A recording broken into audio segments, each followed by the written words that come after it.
Peace fans, this is Chris Bolts, and I'm coming with an episode recap and review of this week's episode 1152, Her Father and Mother's Legacy, Bonnie's Nika Punch.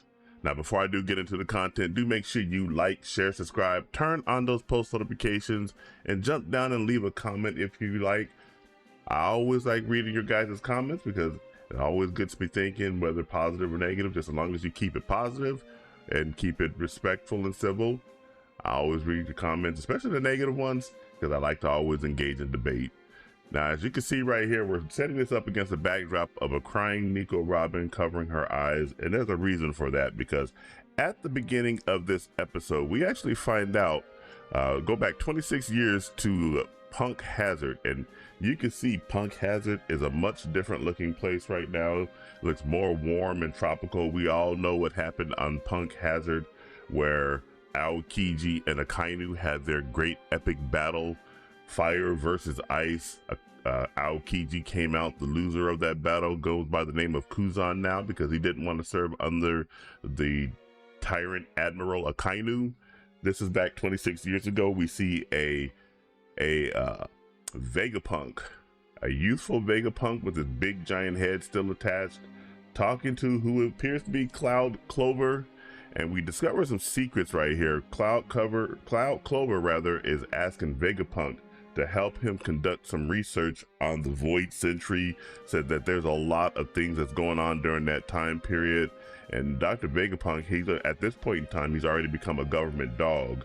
And he's telling Cloud Clover, how many times have you got caught? You're definitely on the government's radar, and anybody that's within his circle is also going to be on the government's radar. And Vegapunk at the time wanted no part of it. And this is where Cloud Clover reveals a secret to Vegapunk. He actually tells him that his name is not actually Cloud Clover, but instead it's Cloud D Clover. And when he was younger, his older brother was shot because his older brother happened to reveal his name to the government at the time, and he gave him the D as opposed to combining it together. And then that's when Cloud Clover did something to save himself. He combined his name as well to go ahead and save himself, because he was just a kid. He's like, what do you expect when I'm just a kid? And you see someone get shot in front of you, what are you supposed to do? And that's what he did. So he, instead of calling himself Cloud D Clover, he called himself Cloud Clover and was able to save himself. Said that his brother was just his friend, and was able to live into the present time right there at the moment with Vegapunk. And obviously we all know what happened.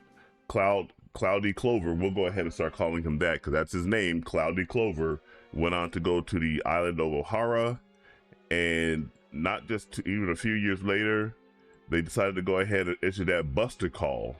They being the government, they issued a buster call against the island of Ohara because Cloudy Clover, he would not stop. So we got a youthful Caesar clown right here who's dancing and jumping about, saying he wanted to see a massacre. You see the regretful look right there of a Dr. Vegapunk, because he knows exactly what's going on right there. He knows exactly why that buster call has been issued. They discovered that the secret of Cloud Clover, or now Cloudy Clover. Cloudy Clover went on to become an archaeologist and continued to research the Void Sentry. He wanted to rely upon Dr. Vegapunk's scientific prowess and research prowess, but Vegapunk was like, no, I can't do that. And that's exactly the catalyst that served for him to go in there and continue doing the research on his own. When we see right there, when he went to Ohara to lay down that wreath to honor his friend and all the people that were killed there. And obviously one person that did survive. And that's why we come right here to the present,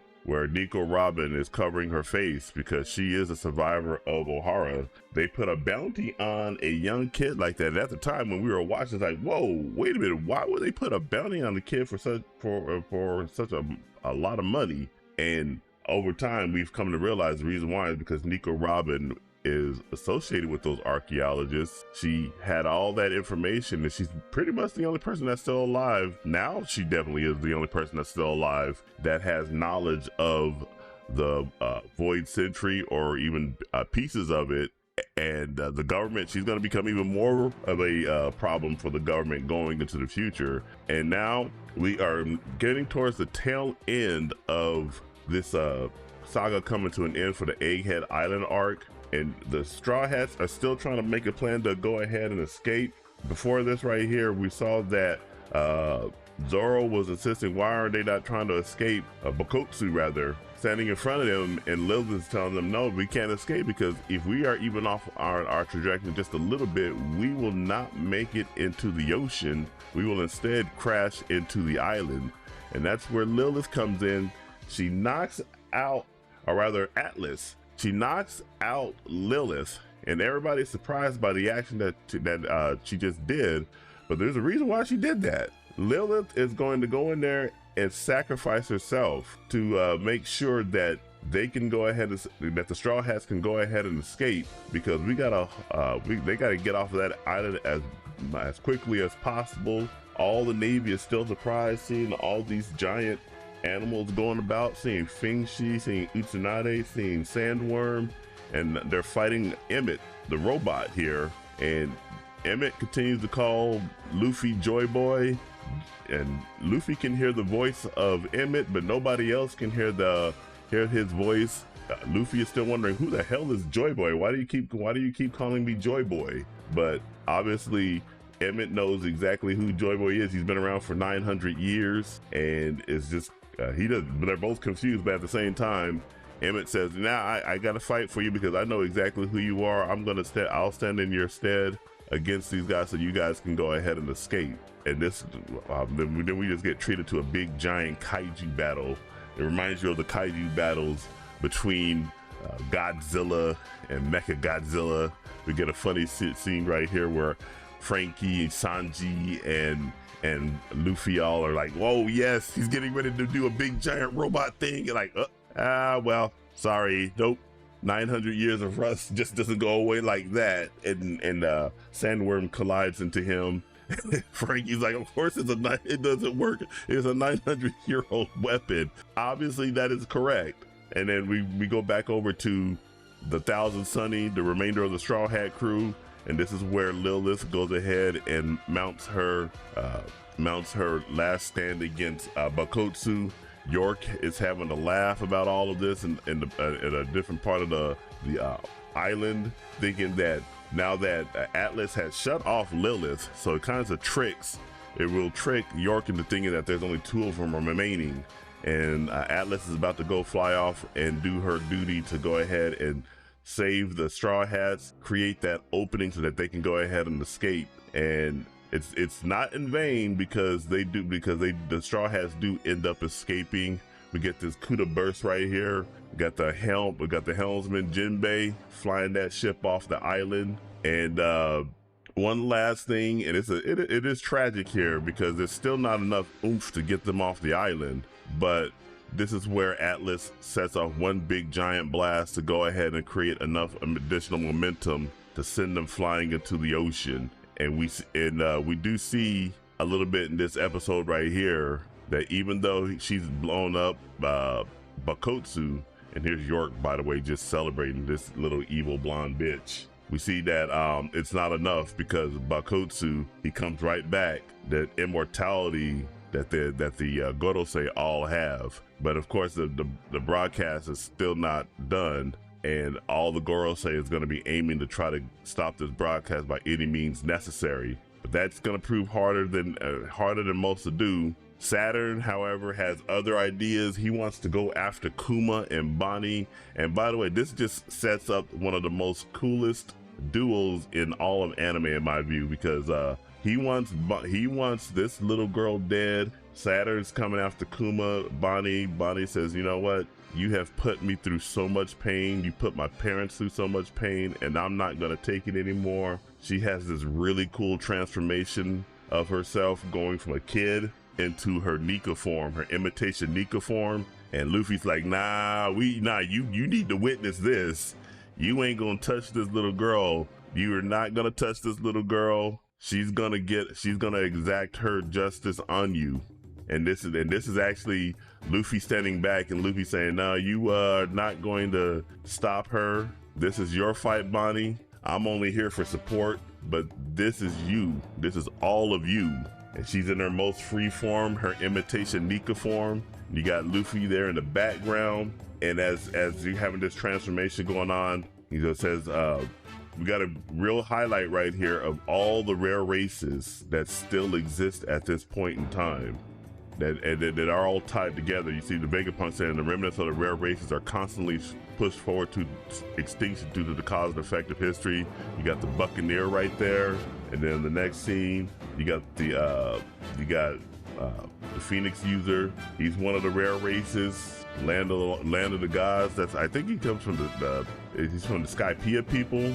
And then we got the Lunarian King, and then we got the last one right here, the Three Eyes. And they always made fun of her. They all were tormented in the future and all that, but they still survived. They still hung on to life, all because of who they were born as. And that this is where Bonnie finally says, you know what? I give thanks to my parents, my mother, and my father that say, hey, I am glad to have been born, and thank you very much for giving me life.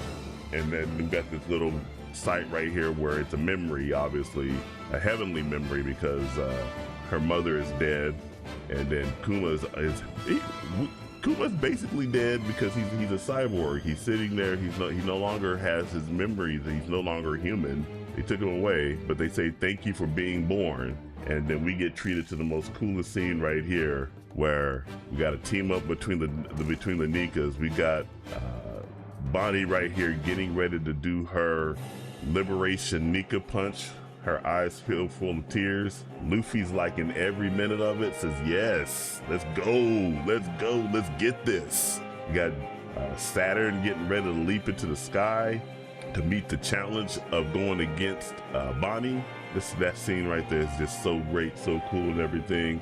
Liberation, Nika punch, and then Luffy says, nah, get those other hands up out of here. You ain't gonna touch this little girl. She's gonna land that hit right in your face. Saturn, go ahead and take that. Take that, Saturn. And then Luffy says, nah, you're not done. We're coming up with the 100 Gatling. And both of them punches him so hard, they punch him so hard, they throw him right back into the sea. Quite possibly one of the coolest team-ups in all of anime. I really like that. And Saturn finally got his just desserts. And that's the end of the episode. And we're going to go right over here to the preview for next week's episode, because everything is not done. We still got 3 more episodes of the Egghead Island arc to go ahead and get done here. And so we got Saturn has been defeated. The Gorosei is still going to be attacking Emmett. They want to destroy that message, and they're all surrounded and desperate. But now we're going to be seeing a good flash of all the strong pirates, and that the ones that are going to be mattering going forward. The episode is going to be titled, let's go back here because I got so excited just looking at this preview. On the next episode of One Piece, the upheaval of an era, the color of the Supreme King that leads Luffy. So that's episode 1153. And we got 3 more episodes before we got a very long hiatus of One Piece, and then they'll go back to being a seasonal anime. So overall, this was a really great episode. It seems like it is a culmination. It's not the penultimate episode or anything, but man, I tell you, just going in there and just watching this scene right here of Bonnie getting ready to land that hit on Nika, Luffy teaming up with her. Let me find that. I want to find the actual screen of this one right here. The actual screen right here or anything. In fact, let me go ahead, and that is going to be the screensaver for this episode. This is going to be the screensaver, and just that team up between Bonnie and Nika to finally take on a Gorosei, take Saturn out. Absolutely excellent. We got a real good a lot of tension in this episode, a little bit of more lore building and everything. How does the rare races all figure into all of this? Why are they so damned on getting rid of the rare races, the Buccaneers, the Lunarians, the Three Eyes, the Sky Gods? Why are they so desperate to get rid of them? And by the way, in this episode, Bonnie did say that the Gorosei and all the celestial dragons were not gods, but that gods do exist. So that's very poignant from her perspective. And Yeah, this was a really great episode. 9 out of 10 for this week's episode of One Piece. I really like the artwork. I really like the music, the dramatic music, the tension building, the world building, all of it. It all came together to work to create this really great episode. So what did you guys think about this?